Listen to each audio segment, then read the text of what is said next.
morning student. Today we are going to learn the acid and base and MCQ. Okay, which one is very important for your first term exam. So पहले start करने से पहले सबसे पहले थोड़ा बहुत हम लोग देख लेते हैं कि एसिड बेस होता क्या है. और this is my WhatsApp number and this one is my channel. So देखते हैं, पहले स्टार्ट करने से पहले एसिड बेस को समझते हैं. एसिड बेस क्या है, उसके बाद एमसीक्यू क्वेश्चंस करेंगे, है ना. एसिड बेसिकली दो टाइप का होगा आपका. एक होगा ऑर्गेनिक एसिड, दूसरा मिनरल एसिड. ओके, इसको समझते हैं पहले. ऑर्गेनिक एसिड क्या है और कहाँ से मिलता है. तो organic acid which we get from nature. कहाँ से मिलेगा हमें? नेचर से मिलेगा. नेचर में भी कहाँ से मिलेगा? तो नेचर में जो मिलेगा वो हमें प्लांट एंड एनिमल से. कहाँ से मिलेगा? प्लांट और एनिमल से. तो ऐसे एसिड जो नेचर में मिल जाए हमें, उसे हम लोग क्या बोलेंगे? Organic acid. और ऑर्गेनिक एसिड की एक और ख़ासियत होती है कि ये आपका वीक होता है, weak in nature. Weak in nature. Weak in nature कहने का मतलब ये कोरेसिव नहीं होगा. इसको आप खा सकते हैं, यूज़ कर सकते हैं. तो पहले हम लोग देखेंगे कि कौन कौन से एसिड हैं जो हमें नेचर में मिल जाते हैं और इसके सोर्स में भी. आपके इस बार एग्ज़ाम के लिए ये इम्पॉर्टेंट हो सकता है, ठीक है, और क्वेश्चंस आ सकते हैं. तो यहाँ पे देख लेते हैं, उसके बाद फिर हम लोग क्वेश्चंस करेंगे. जल्दी जल्दी थोड़ा देख लेते हैं, है ना. तो कुछ आपका जैसे कि आपका एप्पल में कौन सा एसिड मिलेगा? तो मैलिक एसिड मिलेगा. ओके, फिर अगर और देखा जाए तो आपका हो गया मिल्क, जो कि हमको एनिमल साइड से मिलना है, लैक्टिक एसिड.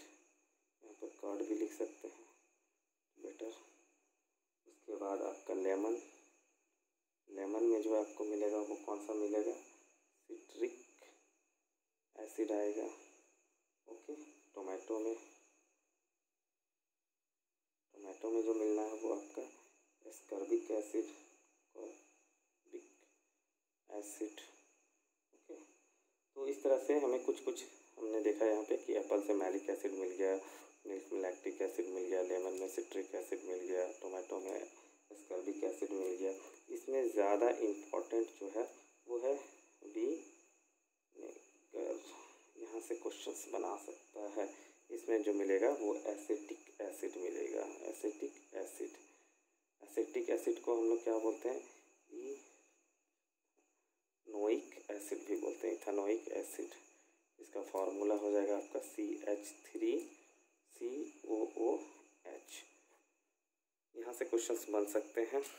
डायरेक्ट आपको एसिटिक एसिड ना पूछ के क्या पूछे? विनेगर पूछे कि विनेगर में कौन सा एसिड पाया जाता है. जस्ट फॉर एग्जांपल कभी कभी पूछ दिया जाता है कि एक बोतल है, उसमें कुछ एक्स था जिसको हम लोग निकाल दिए और उसमें से स्मेल जो आ रहा है वो किसका आ रहा है? विनेगर का. तो कौन सा एसिड था? तो डायरेक्टली आपको एसिटिक नहीं पूछ के क्या पूछेगा? विनेगर से. तो आप वहाँ पे ऑप्शन में होंगे तो एसिटिक भी लिख सकता है, इथेनोइक भी लिख सकता है और ये भी लिख सकता है. तो किसी एक में से आप जो भी होगा ऑप्शन में उसमें आप क्लिक करेंगे. ओके, अब देखते हैं हम लोग जल्दी से. मिनरल एसिड वो एसिड है जिन्हें हम कहाँ तैयार करते हैं? लैब में. मैन मेड एसिड होता है जिसे हम लैब में तैयार करते हैं. और ये जो होता है कोरेसिव इन नेचर होगा. कोरेसिव इन नेचर मतलब जो बर्न करवा दे, जला दे, ठीक है, कोरेसिव उसको बोलते हैं. कुछ एग्जांपल्स इसके हो गए. H2SO4 सल्फ्यूरिक एसिड जिसे किंग ऑफ एसिड बोलते हैं. उसके बाद HCl हो गया, हाइड्रोक्लोरिक एसिड, जो आपके स्टोमक में भी मिलेगा. उसके बाद आपका HNO3 नाइट्रिक एसिड. उसके बाद H2CO3 carbonic acid. It is a mineral acid में जो सबसे वीक एसिड होता है वो कौन होता है? आपका कार्बोनिक एसिड. याद रखिएगा, मिनरल एसिड में. और ऑर्गेनिक एसिड और मिनरल एसिड दोनों में सबसे, ऐसे तो ऑर्गेनिक एसिड वीक होता ही है. मिनरल के कंपैरिजन में organic acid is a weak acid. I have already हैं कि वीक इन नेचर होता है, मगर मिनरल एसिड और ऑर्गेनिक एसिड दोनों में अगर मिला के बात करें तो सबसे वीक एसिड जो होगा वो होगा आपका कौन सा, एसिटिक एसिड होगा। ओके, सबसे वीक एसिड इसी को हम लोग मानते हैं, एसिटिक एसिड को। उसके बाद हम लोग देख लेते हैं अपना बेस के बारे में, थोड़ा सा बेस देख लेते हैं। ओके, बेस किसको बोलते हैं? तो बेस भी आपका जिस तरह से एसिड था, बेस भी आपका दो टाइप का होगा। एक होता है जो वाटर सॉलेबल होगा, ठीक है, वाटर में डिज़ोल्व हो जाएगा, सॉलेबल होगा, इसको हम लोग बोलेंगे अल्कलाई। क्या बोलेंगे? अल्कलाई बोलेंगे, ठीक है, वाटर सॉल्युबल। और जो does not dissolve in water, ठीक है, इन वाटर, वाटर में नहीं घुलेगा, उसको हम लोग सिर्फ क्या बोलेंगे? बेस बोलेंगे। क्या बोलेंगे? बेस। अब इसके कुछ एग्जांपल्स जो बेसिकली जहाँ से क्वेश्चंस बनने होते हैं वो क्या होता है आपका KOH, water, NaOH, sodium hydroxide, potassium hydroxide, these are the two basically जो इम्पोर्टेंट है। वो किस लिए है कि आपका वाटर सोल्यूबल और भी बना सकते हैं। आपका जो अल्कलाई होगा, अल्कलाई का आप लिथियम का भी होगा, ठीक है, लिथियम ऑक्साइड भी हो सकता है। उसके बाद रुबिडियम ऑक्साइड हो सकता है, सीजियम ऑक्साइड हो सकता है। ये सारे जितने इनके ऑक्साइड्स जो होंगे वो सब क्या होंगे? वाटर सॉल्युबल होंगे। क्या होंगे? वाटर सॉल्युबल होंगे। और आपका अगर हम ले लें MgOH का होल टू मैग्नीशियम, या फिर आप ले लें ZnOH का होल टू, ठीक है, तो ये आपका जो है वाटर सॉल्युबल्स नहीं होंगे, ये वाटर सॉल्युबल नहीं होते हैं, ठीक है। और ये आपका अल्कलाई नहीं कहलाएंगे। जो वाटर सॉल्युबल नहीं होंगे उनको हम लोग क्या बोलते हैं? बेसी बोलते हैं। जो वाटर सॉल्युबल हो जाएगा उसको हम लोग क्या बोलेंगे? अल्कलाई बोलेंगे। हाँ, एक चीज़ और बेस के बारे में याद रखिएगा, जिस तरह से आपका एसिड कोरेसिव इन नेचर होगा उसी तरह बेस जो होगा वो कास्टिक इन नेचर होगा, कास्टिक, ठीक है, कास्टिक इन नेचर मतलब एबल टू बर्न, जो जला देने की क्षमता रखे, उसको बोलेंगे कास्टिक इन नेचर। आपका एसिड जो होगा वो कोरेसिव इन नेचर होगा और बेस जो होगा वो कास्टिक इन नेचर होगा। फटाक से अब हम लोग देख लेते हैं इंडिकेटर। इंडिकेटर भी आपका दो तरह का हम लेंगे, नेचुरल इंडिकेटर, ठीक है, और दूसरा हो जाएगा आपका आर्टिफिशियल इंडिकेटर जो मैन मेड हो गया, समझिए, तो मैन मेड, इसको भी हम लोग लैब में तैयार करेंगे। उसके बाद आपका यूनिवर्सल भी इंडिकेटर होता है, यूनिवर्सल इंडिकेटर, और भी एक ले सकते हैं ऑल्फैक्टरी इंडिकेटर, ठीक है, इंडिकेटर। तो नेचुरल इंडिकेटर फिर वही सेम ऑर्गेनिक एसिड की तरह वैसे जो हमें नेचर में मिल जाए उसे हम क्या बोलते हैं? Natural indicator. इंडिकेटर क्या होता है? दो substance which show the presence of acid and base by change its colour, ठीक है, तो इंडिकेटर उसको बोलते हैं। और इंडिकेटर, हाँ, यहाँ से एक क्वेश्चन और भी बन सकते हैं, ध्यान में रखिएगा कि व्हाट इज इंडिकेटर, या इंडिकेटर क्या होता है। तो एक वीक एसिड या फिर वीक बेस ऑप्शन में हो सकता है। Indicator is a weak acid and weak base. अब नेचुरल इंडिकेटर की बात करते हैं जो टाइप ऑफ है। तो नेचुरल इंडिकेटर में हम लोग सबसे पहले लिटमस लेंगे, लिटमस पेपर, या फिर ले सकते हैं आप चाइना रोज़ होगा इसका एग्जांपल। और एक एग्जांपल ले लेते हैं आपका रेड कैबेज, या फिर turmeric. These are the natural indicator which we get from the nature. और लिटमस पेपर जो है वो लाइकेन मतलब फंगी और एल्गी का सिम्बायोसिस के कारण ये बनता है, लाइकेन से हमें प्राप्त होगा। ये भी क्वेश्चंस पूछ सकते हैं। उसके बाद आपका मैन मेड इंडिकेटर में बेसिकली दो इंडिकेटर जो है हम लोग क्लास 10 में पढ़ेंगे। ऐसे तो है बहुत सारे इंडिकेटर, बट बेसिकली हम लोग दो पढ़ेंगे। पहला है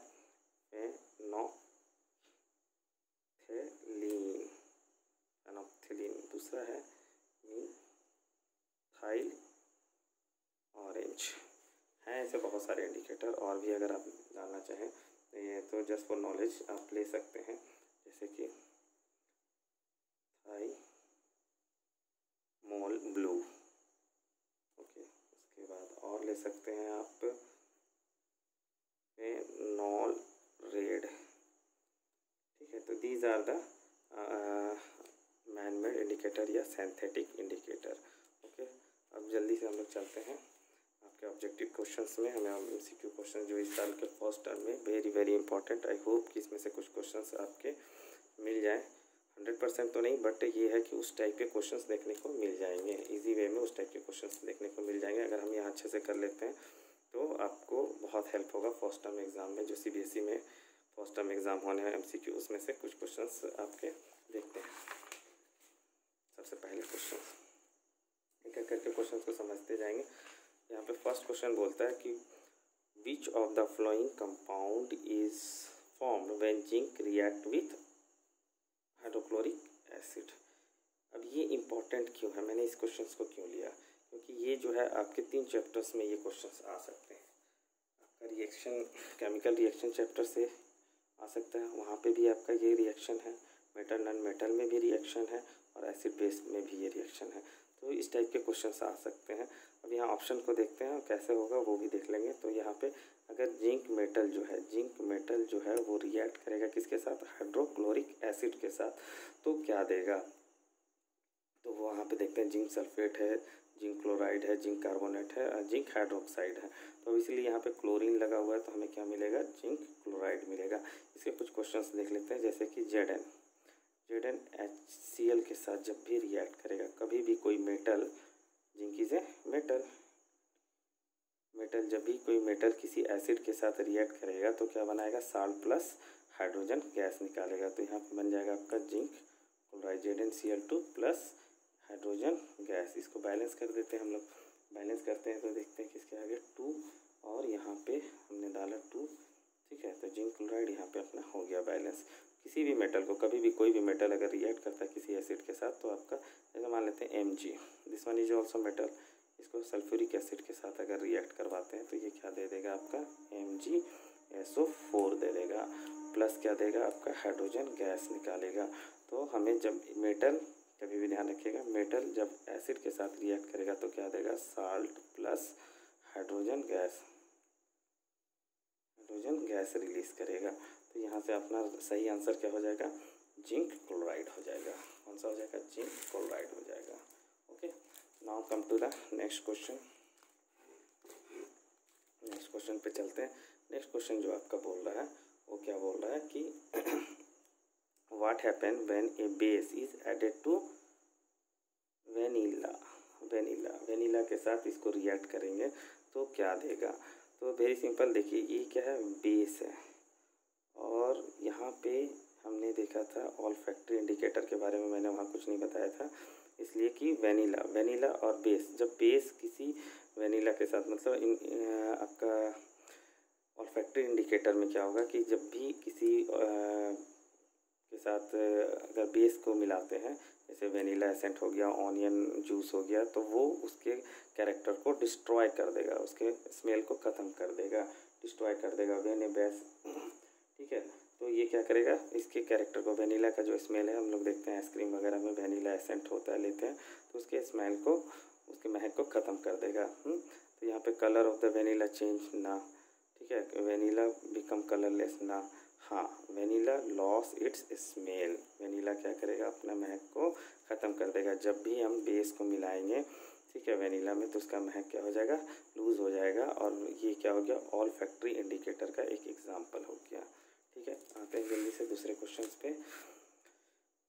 the difference of molecules of water in gypsum and POP. POP क्या, प्लास्टर ऑफ पेरिस। ठीक है, तो प्लास्टर ऑफ पेरिस, जिप्सम को हो सकता है एग्जाम में, ध्यान दीजिएगा, जिप्सम को कैल्शियम सल्फेट भी बोलते हैं, कैल्शियम सल्फेट डाइहाइड्रेट,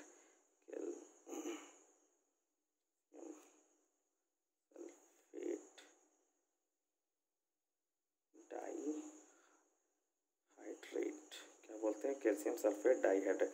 और ये पीओपी का मतलब क्या है, प्लास्टर ऑफ पेरिस, या कैल्शियम सल्फेट हेमीहाइड्रेट भी बोलते हैं। अब ये एक्चुअली होता क्या है, तो इसका फॉर्मूला एग्ज़ाम में ऐसे भी पूछ सकता है और वो घुमा के भी क्वेश्चन को पूछ सकता है। कैसे, तो देखते हैं। CaSO4 dot 2H2O, this one is the formula of gypsum.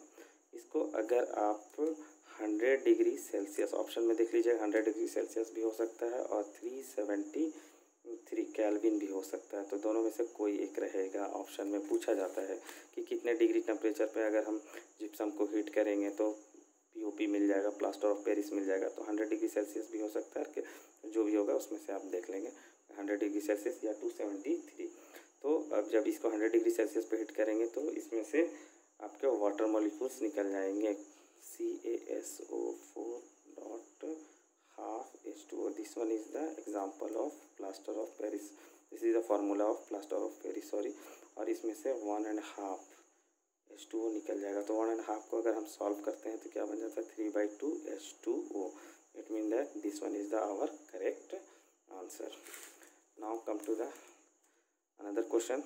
The function of quicklime is stored, function of the quicklime in soda lime mix is, तो बोला जा रहा है कि क्विक लाइम को सोडा लाइम में क्यों मिक्स करते हैं। क्विक लाइम का फॉर्मूला क्या हो गया, CaO, कैल्शियम ऑक्साइड। ठीक है, सोडा लाइम में क्यों करते हैं, इसको क्यों मिक्स करते हैं, कौन से पर्पस पे, ये इंडस्ट्रियल पर्पस के में यूज़ किया जाता है। तो basically to absorb moisture present in the soda lime. Soda lime में जो सोडा लाइम बोला जा रहा है यहाँ पे आप देख रहे हैं सोडा लाइम, तो इसमें वाटर जो मॉलिक्यूल्स होंगे, वाटर्स के जो होंगे, तो उसको एब्जॉर्ब कर लेगा कौन, CaO, इसको एब्जॉर्ब कर लेता है। तो रेडिली ये बहुत स्पीड रिएक्ट करेगा और उसमें से वाटर मॉलिक्यूल्स को ले लेगा।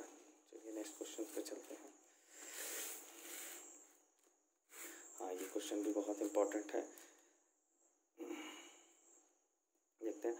What happen when carbon dioxide gas react with sodium hydroxide. What happen when carbon dioxide किसके साथ रिएक्ट करेगा, सोडियम हाइड्रोक्साइड के साथ। तो सोडियम हाइड्रोक्साइड के साथ रिएक्ट करके क्या बनाएगा, ऑप्शन में देखेंगे तो carbon monoxide is form, carbon dioxide is form, sodium carbonate is form, और carbon dioxide does not react with sodium hydroxide.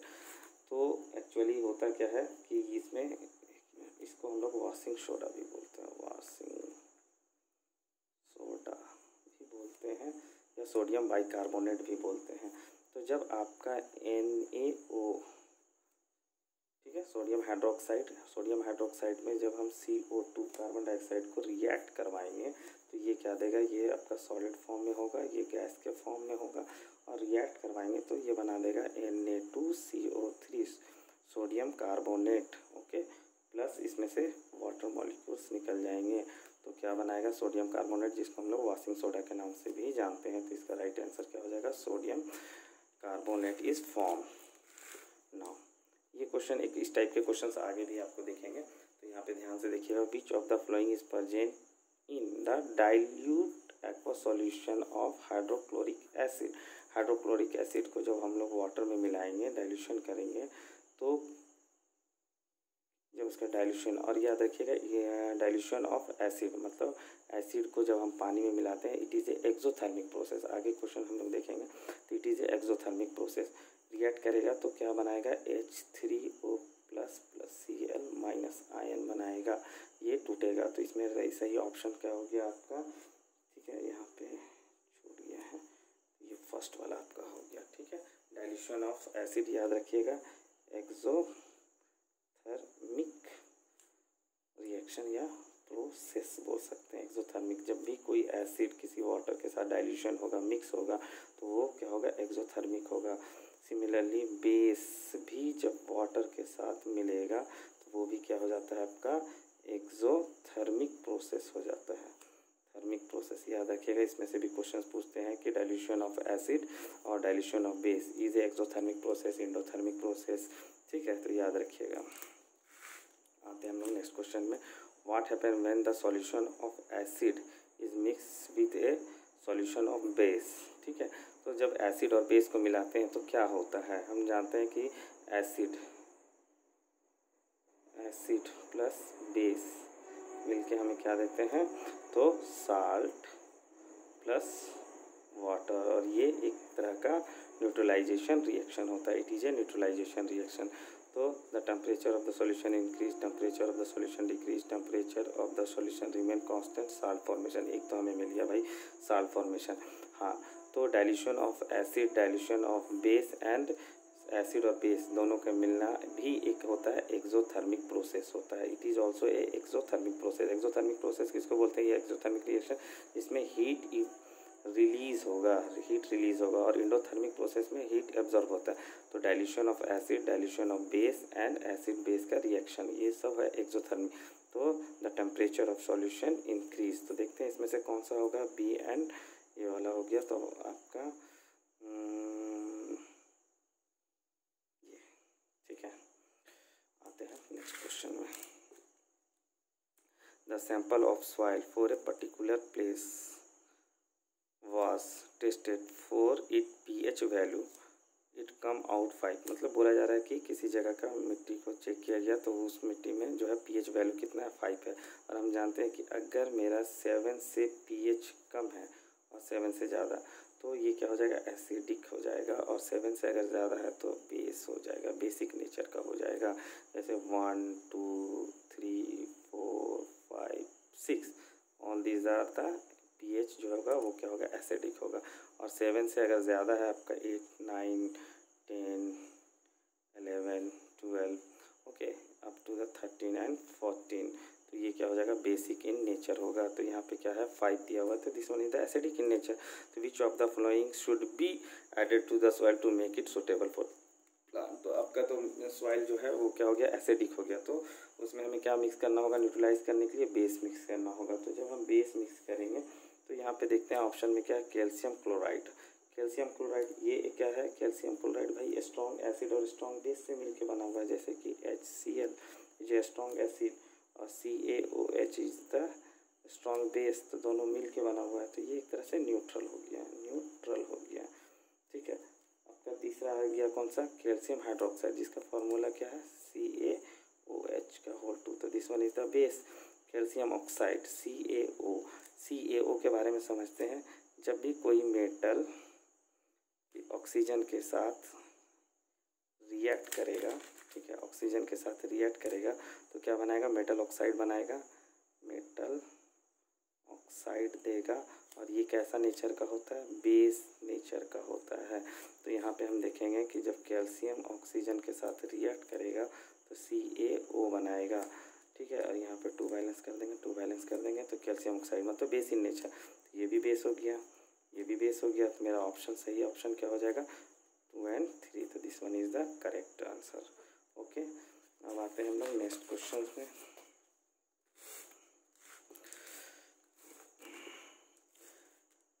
Which one of the following is the common known for the blue vitriol. Blue vitriol किसको बोलते हैं, तो blue vitriol हो गया, आपको याद रखिएगा ब्लू विट्रियोल किसको बोलते हैं, कॉपर सल्फेट को बोलते हैं, CuSO4। इसमें 5 मॉलिक्यूल्स ऑफ वाटर होते हैं। कभी कभी क्वेश्चन पूछा भी जाता है कि कॉपर सल्फेट या ब्लू विट्रियोल में कितने मॉलिक्यूल्स ऑफ वाटर होते हैं, तो 5 मॉलिक्यूल। उसी तरह आपका पूछा जाएगा ग्रीन विट्रियोल, तो FeSO4.7H2O, ये हो गया आपका ग्रीन विट्रियोल। कभी कभी क्वेश्चंस इससे भी पूछा जाता है। तो ग्रीन विट्रियोल का फॉर्मूला क्या हो गया, FeSO4.7H2O। और पूछा जाएगा कि ग्रीन विट्रियोल में कितने मॉलिक्यूल्स ऑफ वाटर होंगे, ब्लू विट्रियोल जो हो गया कॉपर सल्फेट उसमें कितने मॉलिक्यूल्स होंगे। तो इसका सही आंसर हो गया ब्लू विट्रियोल का कॉपर सल्फेट, ठीक है। आई होप कि समझ में आ रहा होगा आपको। Which one among the given is a weak base, इसमें से कौन सा वीक बेस है, ठीक है। तो which one is the weak base. तो वीक बेस के लिए हम लोग देखते हैं यहाँ पे, इसका पहले फार्मूला देख लेते हैं। सोडियम NaOH ना, ये तो स्ट्रॉन्ग बेस है, ठीक है। उसके बाद आपका पोटासियम KOH, ये भी स्ट्रॉन्ग बेस है। हाँ, अमोनिया ये है अपना करेक्ट आंसर, क्योंकि NH4OH अमोनियम हाइड्रोक्साइड। क्यों है भाई ये वीक, रीज़न क्या है, किस बेसिस पे बोल रहे हैं, तो ये क्या होता है, फुल्ली डिसोसिएट नहीं होगा। जब भी वाटर में इसको डिज़ोल्व करेंगे तो फुल्ली डिसोसिएट नहीं होगा, स्ट्रॉन्ग एसिड और स्ट्रॉन्ग बेस का कैरेक्टर यही है कि स्ट्रॉन्ग एसिड उसको बोलेंगे जो कम्प्लीटली डिसोसिएट हो जाए वाटर में, जैसे कि HCl को जब हम वाटर में डालेंगे तो कम्प्लीटली डिसोसिएट हो जाएगा, H2SO4 कम्प्लीटली डिसोसिएट हो जाएगा। बट जो आपका CH3COOH एसिटिक एसिड जो मैंने बताया था वीक, ये कम्प्लीटली डिसोसिएट नहीं होता। तो those acid which not completely dissociate in water is known as weak acid. उसी तरह ऐसे बेस जो पानी में पूरी तरह से नहीं डिसोसिएट हुए हैं उसे क्या बोलेंगे, वीक बेस बोलेंगे। ये कम्प्लीटली डिसोसिएट होगा, कम्प्लीटली डिसोसिएट होगा। पहले भी हमने देखा था कि अल्कलाई जो बोलते हैं उसमें एग्जांपल NaOH और KOH को लिया था। इट मीन दैट कि वाटर डिजॉल्व, और ये क्या फुल्ली डिसोसिएट नहीं होगा। तो ammonium hydroxide is a right answer. Okay, अब आते हैं नेक्स्ट में, विच acid is use in Cola. ठीक है, और वो कैसा होगा, शार्प टेस्ट देगा। कैसा देगा, शार्प टेस्ट देगा। तो एक्चुअली यहाँ पे बहुत बार ऑप्शन में आपको ये भी दिख सकता है CH2CO3 कार्बोनिक एसिड भी यूज़ किया जाता है कोल्ड ड्रिंक्स वगैरह में, कोला में। तो यहाँ पे जो सही आंसर है वो है आपका फॉस्फोरिक एसिड। फॉस्फोरिक एसिड को इसका फॉर्मूला हो गया आपका H3PO4। This one is the phosphoric acid. इसको एक और नाम से बोलते हैं, ऑर्थोफॉस्फोरिक एसिड के नाम से भी जानते हैं। और ये क्या है आपका, ट्राई बेसिक नेचर का है। खैर उतना आपको ट्राई बेसिक ये अभी ज़रूरत नहीं है, ये आपके हायर क्लासेस में पढ़ने हैं। तो आप इतना याद रखिएगा कि कोला में कौन से ये होते हैं जो शार्प टेस्ट देता है, तीखापन का थोड़ा सा टेस्ट देगा, वो क्या होगा, phosphoric acid. This one is the correct answer. देखिए ये क्वेश्चन फिर आ गया, पीछे भी हमने देखा था। When acid dissolve in water it gives. जब एसिड वाटर में, तो एसिड क्या छोड़ता है वाटर में, एसिड छोड़ता है हमेशा हाइड्रोनियम आयन। और आपका तो H+, ये क्या छोड़ेगा आपका, H+ आयन छोड़ेगा, हाइड्रोनियम आयन छोड़ेगा, हाइड्रोनियम आयन को रिलीज करता है। ठीक है, और आपका वाटर क्या छोड़ेगा, बेस क्या छोड़ेगा। तो ऐसे समझ सकते हैं कि HCl अगर ये डिसोसिएट होगा तो किसमें टूटेगा, H+। अगर हम ले लेते हैं NaOH, ये क्या छोड़ेगा, तो Na+OH-। ठीक है, हाइड्रोनियम आयन। ठीक है, तो ये छोड़ेगा आपका H+ आयन। तो this one is the correct answer. Now come to the next one. Okay, इसमें देखते हैं आइडेंटिफाई द एलिमेंट। अब इसमें है कि एलिमेंट को आइडेंटिफाई करना कि इसमें से कौन से कैरेक्टर्स हैं। ठीक है, और ये भी क्वेश्चन इंपॉर्टेंट है क्योंकि ये मेटल नॉन मेटल से भी जाके कनेक्ट हो रहा है। तो it is a white crystalline solid. Okay, उसके बाद it readily react with water and produce alkaline solution. This one is also good. ठीक है, it is a storing kerosene. तो हम जानते हैं कि सोडियम और पोटासियम को हम कहाँ रखते हैं, केरोसिन ऑयल में रखते हैं। और sodium and potassium highly reactive with water, इसलिए तो इसको हम लोग किस में रखते हैं, केरोसिन में। ऑक्सीजन के कांटेक्ट में आते ही इसमें क्या होगा, अपने आप आग लग जाता है। तो इसलिए हम इसको कहाँ रखते हैं, केरोसिन ऑयल में स्टोर करके रखते हैं। तो दो ये हो गया आपका, कैल्शियम वैल्शियम ये नहीं होगा। तो इसका राइट आंसर क्या हो गया आपका, sodium. This one is the last question. Okay, an indicator is a kind of compound. शुरू में ही मैंने बताया था कि इंडिकेटर क्या होता है, एक वीक बेस या एसिड होता है। कोई भी इंडिकेटर चाहे वो नेचुरल इंडिकेटर हो या फिर आर्टिफिशियल इंडिकेटर हो। तो इसमें इसका करेक्ट आंसर क्या होगा आपका, weak base and acid. I hope कि जितना मैंने बताया समझ में आया होगा। ठीक है, अगर आपको और भी क्लासेस चाहिए या इस टाइप के ऑब्जेक्टिव क्वेश्चन चाहिए तो काइंडली मैसेज कर सकते हैं। This one is my WhatsApp number, या फिर आप कमेंट में लिख सकते हैं हमें। ठीक है, साइंस क्लासेस जब आप देखेंगे यूट्यूब पे तो आपको मिल जाएगा, तो वहाँ पे भी आप कमेंट कर सकते हैं। अगला वीडियो में फिर हम लोग मिलते हैं।